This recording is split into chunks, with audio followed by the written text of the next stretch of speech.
Peuple de Dieu, sois le bienvenu, sois le bienvenu, sois le bienvenu. Oh Père éternel, je te rends grâce, je t'élève, je te bénis, Père. Prends le contrôle de cet instant, que tout ce qui est susceptible de nous troubler, Seigneur, soit lié totalement, radicalement.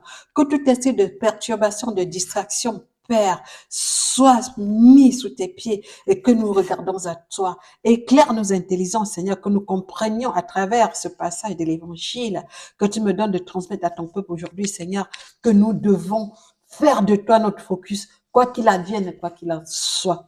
Peuple de Dieu, enfants de Dieu, frères et sœurs en Christ, prenons notre Bible dans le livre de la Genèse, chapitre 19, verset 26, où la Bible nous dit, la femme de Lot se retourna en arrière, regarda en arrière et elle devint une statue de sel. Enfants de Dieu, une fois que nous avons été délivrés, une fois que Dieu nous a sortis d'une certaine situation, c'est pas la peine de regarder en arrière parce qu'en fait, ça nous empêche de regarder à lui. Quand on regarde à son passé, ça veut dire qu'on est encore dans le passé alors que le passé est passé. Là, il s'agit de l'histoire de Abraham, notre patriarche dans la Bible, et son neveu Lot. Dans la ville de Sodome et Gomorrhe, Dieu n'en pouvait plus à cause du péché de la ville de Sodome et Gomorrhe. Dieu décide du haut du ciel d'envoyer un souffle de feu pour détruire, pour décimer toute la population de Sodome et Gomorrhe et la ville en elle-même. Abraham intercède pour son neveu Lot, qui était résident de la ville de Sodome et Gomorrhe. Lot va être sauvé par l'intercession de Abraham, et Dieu va envoyer des anges qui vont sauver Lot et sa famille avant que le feu de Dieu ne descende du ciel. En chemin, la femme de Lot se retourne en arrière. Elle devient une statue de sel. Quand nous avons nos pensées retournées à ce qui était derrière nous, ça nous empêche d'avancer. Le mental qui nous emberlificote et qui nous retient dans ce qui était derrière nous est un menteur. Notre passé n'a plus rien à nous apprendre. Si le passé avait des choses à nous donner, elle nous les aurait données quand nous étions dans le passé. Notre passé, c'est un menteur. Regardons à celui qui nous a sortis de cette situation qui est derrière nous. Regardons à lui pour avancer. Ouvrons les yeux, focalisons-nous sur lui. Regardons à lui. Ouvrons nos oreilles pour écouter les consignes, les directives qu'il aura à nous donner à chaque pas que nous faisons. Dans les prières, dans l'adoration, dans le jeûne, restons unis, restons attachés à celui qui nous a fait la promesse. Parce que le passé, c'est un menteur. Le passé n'a rien à nous apprendre. Le passé est passé. Il s'appelle passé. Quand c'est passé, c'est passé. Si le passé avait des choses à nous donner, nous n'en serons plus là. Nous aurons avancé de beaucoup. L'ennemi, l'une des portes d'entrée dont l'ennemi s'en sert comme arme. Il commence d'abord par nos pensées. Il infiltre nos pensées et il nous maintient dans une zone de négativité, dans une zone de douleur. Il ramène sans cesse dans nos pensées ce qui a été le passage le plus douloureux dans nos vies, ce qui nous a le plus fait mal dans nos vies. Peut-être le décès d'un parent, peut-être, je sais pas, un échec. En tout cas, ce qui nous a le plus marqué douloureusement, c'est ce qui va nous ramener sans cesse dans nos têtes, pour nous distraire, pour nous empêcher de regarder à celui qui a la promesse, pour nous regarder de celui qui a la possibilité et les moyens d'accomplir ce qu'il nous a promis. Pendant que nous sommes distraits, l'ennemi vole nos promesses. Il faudrait que nous restions focalisés à Dieu, le Père du ciel. Ce que sa bouche promet, sa main l'accomplit. Il y aura des moments où nous devrons rester les yeux ouverts, les oreilles attentives pour comprendre, pour voir ce qui se passe. Dans le surnaturel, bien entendu. Là, on est dans le surnaturel divin. On est dans l'invisible. Donc, écoutez Dieu de nos oreilles, de nos yeux invisibles. Il y aura des moments où il y aura un feu rouge qui va arriver devant nous.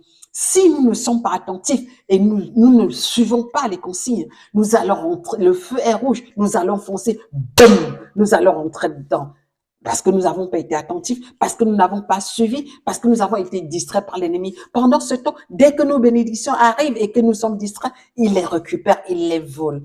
Nous devons avancer, quoi qu'il en coûte. C'est pas la peine de rester en statue. C'est pas la peine de quitter la course. Nous devons rester dans la course. Prendre le courage et les forces qu'il nous donne pour le suivre, pour nous attacher à lui, parce qu'il a fait la promesse. Il a les moyens de le faire. Il est omnipotent. Il est omniscient. Il s'appelle Jehovah Nissi, Jehovah Shammah, El Shaddai. Oh, Dieu créateur, Dieu du ciel. Il est fidèle. Par moments, il peut arriver qu'il y ait un feu, que le feu soit vert et que les bénédictions soient proches. Il va falloir mettre des jeûnes en place, des nuits d'adoration en place, accélérer dans les prières le temps que les bénédictions arrivent pour que nous les prenions. Si nous restons focalisés dans le passé, nous ne les verrons pas venir, les bénédictions. Encore une fois, elles vont passer inaperçues. L'ennemi va les récupérer. Et il nous distrait par les pensées négatives. Refusons de rester de rester statu quo dans le passé par les pensées négatives. On les rejette. On avance avec celui qui nous a promis. Il nous dit dès le vent de la sortie de ta mère, je te connaissais. Avant que tu n'arrives sur cette terre, il te connaissait. Il a un plan pour toi. Et ce que sa main promet, sa main l'accomplit. Oh, si Dieu est pour nous, qui sera contre nous? Regardons à lui, focalisons-nous à lui, parce qu'il n'échoue jamais. Il est fidèle. Il est ce Dieu dont chacun de nous pourrait dormir à ses côtés sans avoir peur d'être vampirisé, sans avoir peur d'être mordu la nuit. Il est ce Dieu, ce confident, ce compagnon sincère à qui tu pourrais tout lui dire, à qui tu pourrais lui raconter toute ta vie sans avoir crainte qu'il te trahisse, parce que c'est lui qui te connaît. Et il t'a dit, il t'a sorti d'une situation. C'est pas la peine de rester immobile. Suis-le parce qu'il peut pas te planter. Il ne se plante jamais. Il y aura des moments dans la vie où des océans spirituels dans l'invisible, l'ennemi aura étendu devant nous une mer immense comme ça. Si nous ne sommes pas accompagnés de Dieu, si nous n'attendons pas que Dieu nous donne les consignes, nous ne pourrions pas avancer. Nous allons avancer et nous allons nous noyer. Mais si nous étions attentifs à ce qu'il va nous dire, si nous avions les yeux focalisés sur lui et pas sur notre passé, il nous dira, attends, tu vas rester quelques heures, quelques jours, un an sur place, le temps que je te ferai un chemin dans la mer. Il va frayer un chemin dans la mer et tu vas traverser cette mer à pied sec. Et ceux qui te coursaient, ils vont arriver, il va remettre la mer devant, ils vont se trouver plombés dans la mer, ils vont être engloutis. Comme chars et cavaliers, ils ne pourront plus te suivre. Restons attentifs. Dieu est fidèle. Il est sincère. Ô Père éternel, je crois en toi. J'espère en toi. J'ai confiance en toi. Car toi, je ne peux rien. Sans toi, je ne vaux rien. Sans toi, je ne suis rien. Je sais que tu me connaissais dès le ventre de ma mère. Tu m'as dit, tu as un plan pour moi. Et je regarde à toi et non à ce que le monde veut me faire croire. Enfant de Dieu, que l'ennemi ne nous ramène plus dans notre ancienne vie quand nous étions dans le monde. Cette vie passée, elle est passée. L'essentiel est devant nous. Nos promesses sont devant nous et non derrière nous. Nos promesses, notre destinée, elle est devant nous.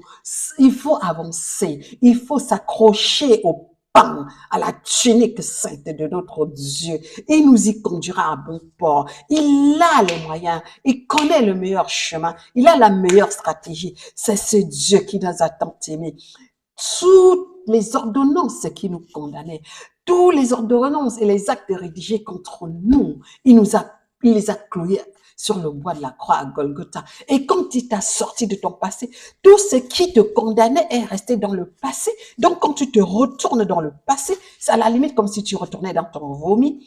Alors, retournons plus jamais dans le passé. Refusons que notre mental nous ramène dans notre passé. Le passé n'a rien à te donner. Le passé n'a rien à t'apprendre parce que tu le connais, ce passé. Il est passé, il est passé. On se focalise sur Dieu le Créateur. On regarde à Dieu l'Éternel parce qu'en lui, nous avons tout. Par lui, nous avons tout. Tout est pour lui, tout est par lui, tout revient de lui. Père éternel, je t'élève, je te glorifie. Je te magnifie, je t'exalte. À toi, puissance, gloire et honneur sur tout ce qui pourrait se lever contre moi. Je t'élève au-dessus de tout, ô Père, parce que tu as le nom au-dessus de tout nom. Parce que tu es Alpha, Oméga. Je t'élève en ce moment sur toutes les pensées négatives. Je t'élève sur mon mental qui me trafique, qui me torture. Je déclare que désormais, Toutes mes pensées sont purifiées. Je suis positive. Je suis positive quoi qu'il advienne et quoi qu'il en soit. Parce que je sais en qui j'ai cru. Si Dieu est pour moi, qui sera contre moi?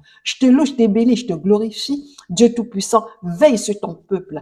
Purifie-nous. Nettoie-nous, Seigneur. Nettoie nos pensées et que l'ennemi, que nous sachions que désormais, toutes les portes dans nos esprits qui sont ouvertes à l'ennemi sont fermées radicalement, définitivement, car ta parole déclare tout ce que vous lirez sur la terre sera lié au ciel. En ce moment, en tournant au Père, nous fermons toutes les portes d'accès par lesquelles l'ennemi vient torpiller notre mental, toutes les portes d'accès par lesquelles les forces du mal viennent nous jouer avec les pensées négatives dans notre tête. Désormais, nous regardons à toi parce que nous savons qu'en toi il y a le bonheur, qu'en toi il y a la joie, qu'en toi il y a la vie éternelle, parce que tu es Dieu. Béni sois-tu, loué sois-tu, magnifié sois-tu. Je t'élève, je te glorifie. Thank you, Jesus. N'oubliez pas de liker, n'oubliez pas de partager et de vous abonner pour la gloire de Dieu. Restez bénis. C'était la sœur Martine Élisée. Thank you, Jesus. I love you.